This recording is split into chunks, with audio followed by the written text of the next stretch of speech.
नमस्कार मित्रांनो, स्वराज जॉब्समध्ये तुम्हा सर्वांचे मनापासून स्वागत आहे. मित्रांनो, तुम्हाला माहितीच आहे आता की तलाठीची भरती आहे म्हणजेच ग्राम महसूल अधिकारीची भरती आहे. ती म्हटलं तर एम-पी-एस-सी मार्फत होणार आहे. 22 जुलै 2026 रोजी महाराष्ट्र लोकसेवा आयोगाने एका प्रसिद्धीपत्रक जाहीर केलं आणि त्यामध्ये ग्राम महसूल अधिकारी म्हणजेच तलाठी हे पद ग्रुप सी 2026च्या कक्षेत आणण्यात आलेलं आहे मित्रांनो. म्हणजेच आता तलाठी भरती हे ग्रुप सी 2026 मध्ये होणार आहे. तुम्हाला माहितीच आहे.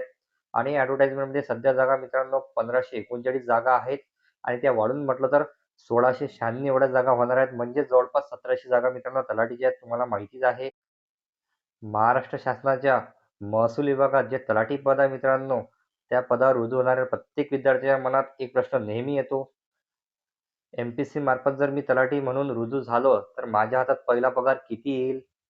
आणि मूळ वेतनाव्यतिरिक्त एच-आर-ए, डी-ए आणि ट्रॅव्हल अलाउन्स हा मिळून टोटल पगार किती होईल?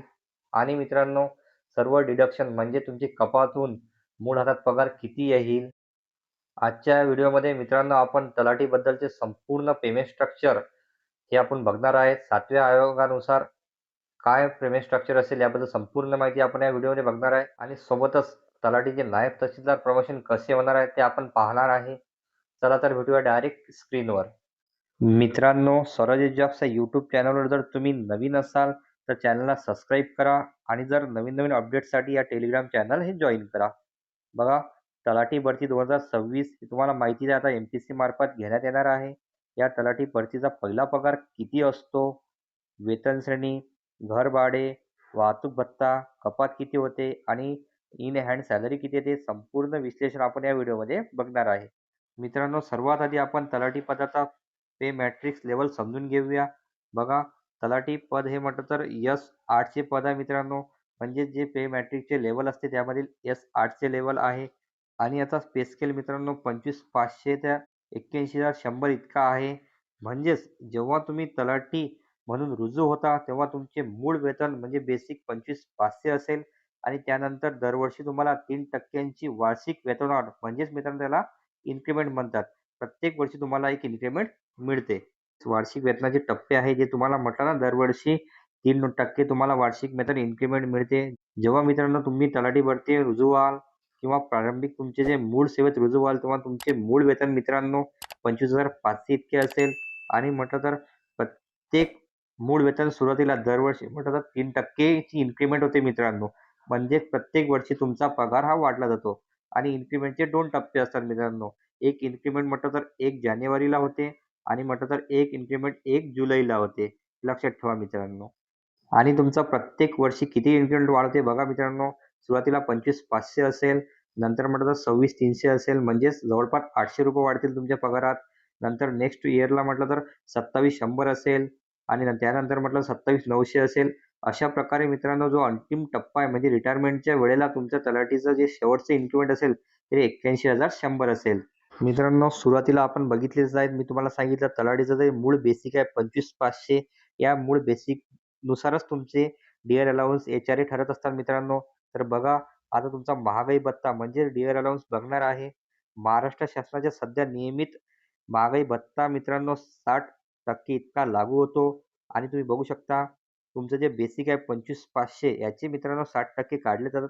म्हणजे जवळपास 15,300 हा फक्त तुमचा महागाई भत्ता मिळतो मित्रांनो. आणि बघू शकता तुमचं बेसिक प्लस डी-ए हे 40,800 एवढा तुमचा होईल मित्रांनो. म्हणजे हे तुमची मूळ रक्कम होईल एवढी तुम्हाला मिळतोच. आता नंतर येतो मित्रांनो घर भाडे. हा भत्ता तुम्ही कोणत्या शहरात राहता किंवा कोणत्या भागात राहता यावरून अवलंबून असतो मित्रांनो. आणि म्हटलं तर शासनाने यांचे 3 वर्ग केलेले आहेत बघू शकता. एक्स सिटी, वाय सिटी आणि झेड सिटी. बघा मित्रांनो, एक्स सिटीमध्ये म्हटलं तर 30% एच-आर-ए असतो आणि कुठले शहर येतात बघू शकता तुम्ही.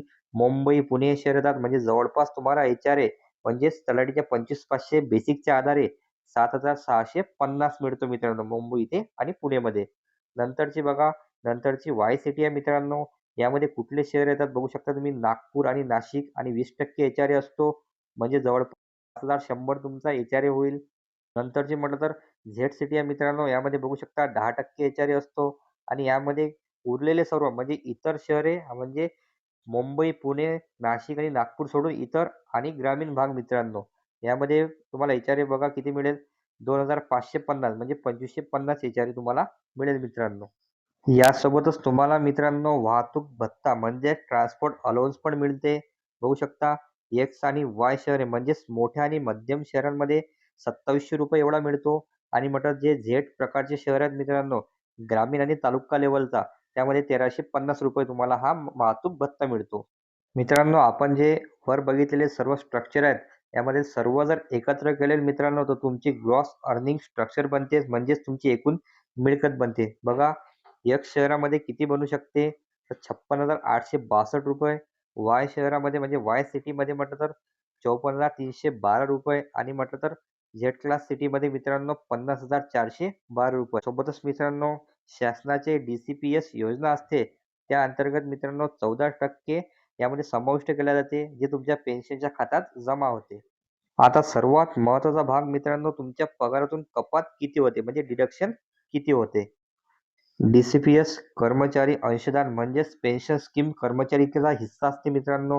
हा 10% जमा होतो म्हणजे तुमचे बेसिक प्लस डीएच्या 10% जवळपास ₹4,080 आणि बघा जे म्हटलं शासकीय अंशदान असते मी तुम्हाला सांगितलं गव्हर्नमेंट जे आहे 14% तुम्हाला बेसिक प्लस डीएच्या 14% हे गव्हर्नमेंट कडून डिडक्शन होतात म्हणजे तुमच्या NPS मध्ये जमा होतात ₹5,712 आणि म्हटलं तुमचा गट विमा असतो मित्रांनो तो नियत दर असते टक्केवारी ₹360 आणि तुम्हाला व्यवसाय कर भरावा लागतो जो प्रत्येक वर्षी असतो म्हणजे प्रत्येक महिन्याला भरावा लागतो ₹200 आणि म्हटलं तर तुमची स्टॅम्प असते मित्रांनो स्टॅम्प ड्युटी असते जे पावती शुल्क बघू शकता ₹1 अशी एकूण टोटल कपात मित्रांनो ₹10,353 एकूण कपात होते.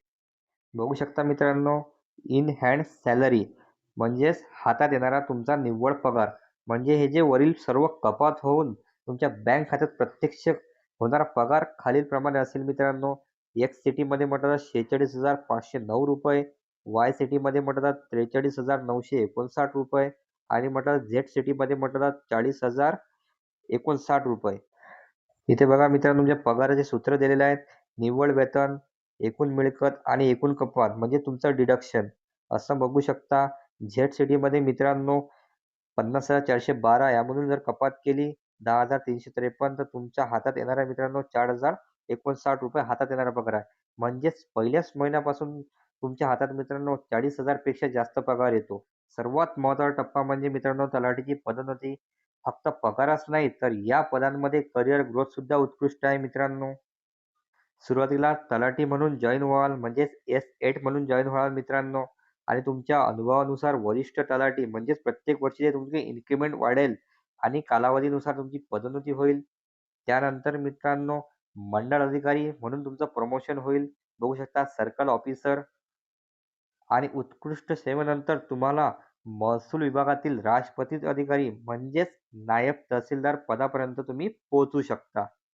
जर मित्रांनो तुम्हाला जर ही माहिती आवडली असेल तर लाईक नक्की करा आणि तुमचे जर काही डाऊट असेल मित्रांनो तर कमेंटमध्ये विचारा आणि सोबतच जी ग्रुप सी 2026ची एक्झाम आहे मित्रांनो प्रिलिमचे टेस्ट सिरीज किंवा तलाठी भरतीचे टेस्ट सिरीज जर तुम्हाला लागले असेल तर माझ्या यूट्यूब चॅनलला सबस्क्राईब करा आणि टेलिग्राम चॅनलवर जाऊन जॉईन करा मित्रांनो.